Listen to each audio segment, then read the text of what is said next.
So this duck here with the white eye and the sort of bluey grey beak that's just dived under the water, that's a Ferruginous duck.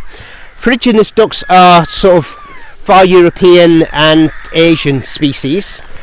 You see that the two together there is a male and a female. The male's the one that's very ginger. This is the female here that's a little bit darker. They're a sort of regular visitor to this country. They do come over sometimes during the winter.